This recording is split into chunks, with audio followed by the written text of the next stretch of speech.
Coca কোলা আসলেই কি ইসরায়েলের কোম্পানি? কোকা কোলা কি আসলেই আমাদের খাওয়া উচিত নাকি উচিত না?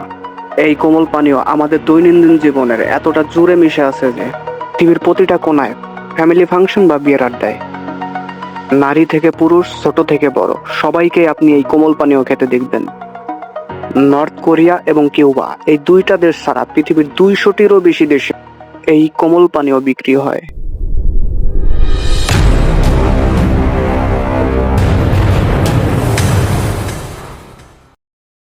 স্বাগতম আপনাকে কাউন্টডাউনের আরো একটি নতুন এপিসোডে। ভিডিও ভালো লাগলে অবশ্যই একটি লাইক করে দিন।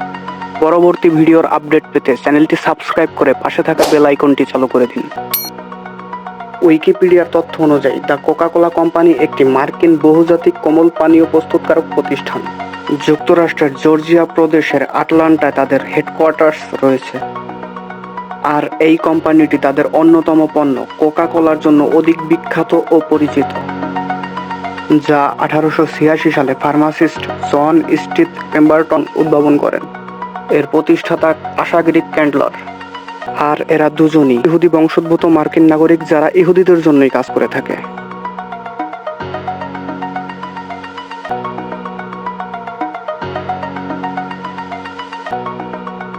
কোম্পানিটির আয় প্রায় 46.854 বিলিয়ন US ডলার 2012 সালের উইকিপিডিয়ার তথ্য অনুযায়ী।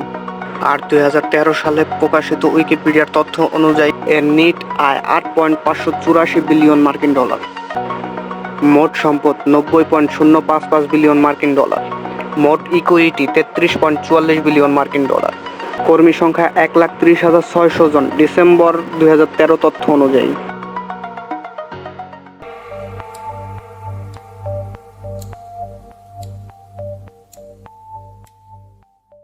ফিলিস্তিনে নারী ও শিশুদের উপরে বোমা বর্ষণের জন্য ওরা কত পরিমাণে অর্থের একটা যোগান পায় এই কোকা কোলা কোম্পানির পক্ষ থেকে? কোকা কোলার বর্তমানে 200টিরও অধিক দেশে 500টিরও বেশি ব্র্যান্ড রয়েছে এবং তারা প্রতিদিন প্রায় 1.7 বিলিয়ন মানুষকে এই কোমল পানীয় নামক বিষ পান করাচ্ছে।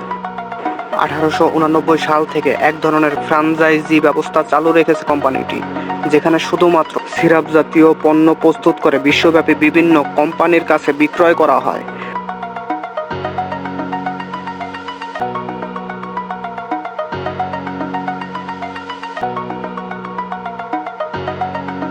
এখন কথা বলি বাংলাদেশে ভাইরাল হওয়া সেই অ্যাড নিয়ে, যেটা বেশ সমালোচিত হওয়ার পর থেকেই কোকা কোলা বয়কটের ডাক জন্ম দেয় এক নতুন ইতিহাসের।